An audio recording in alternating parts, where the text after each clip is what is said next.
朋友们好，这个是我在去年大概3、4月份的时候购得的2盆绣球花。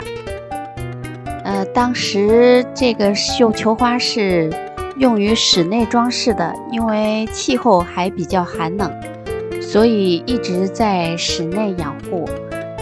它呢也一直花开得很美，大约开了1、2个月以后，5月份，它们的花开始凋谢，但是仍然有新的花苞从下面长出来，长势非常好。我呢就把它们种到了户外。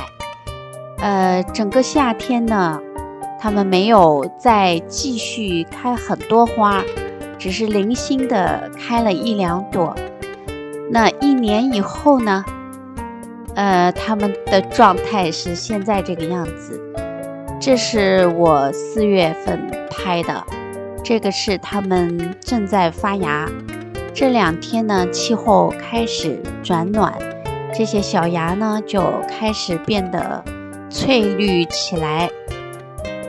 旁边这棵高一些的这个呢，也是绣球花，它是另外一种绣球花，也很漂亮，花色非常鲜。用大家的话说，它的花色很鲜。那我呢就准备给它们做一个移栽，因为它实在是显得长得很弱。原来的这个位置呢，阳光太少了，这么少的阳光呢是没有办法让像绣球这样的花开花的。即使它是喜欢凉爽而且不喜欢阳光暴晒的植物，甚至于可以说它耐阴，但是它耐阴并不代表说它没有阳光就能够开花。我呢也在网上看了很多信息，了解到呢绣球要想让它开花也需要一些光照。那我就在院子里呢选择了一个大约在午后下午2、3点钟会有3个小时左右光照的地方。这样呢，我想应该对于让这样的绣球开花会有很大的帮助，所以我就移栽了。移栽的方法呢，就是切豆腐，顺着它的旁边呢，用铲子垂直的铲下去。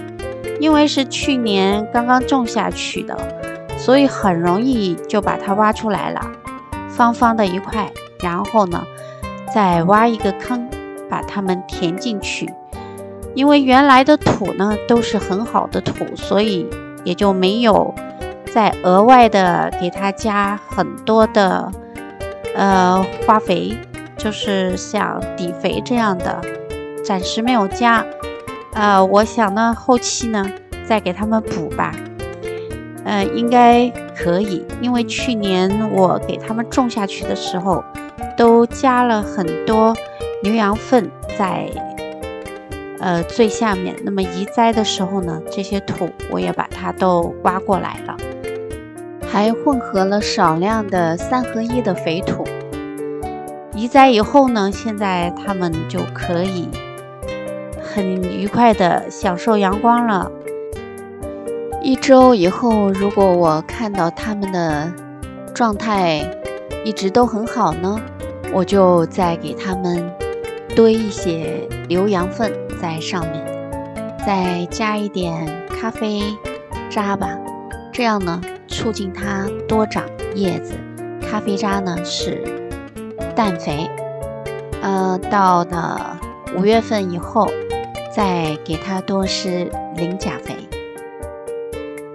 我呢在移栽了以后，第2天早晨再去看，它们的叶子呢就已经开始变得更加翠绿了一些，说明它开始拥有很好的光合作用了。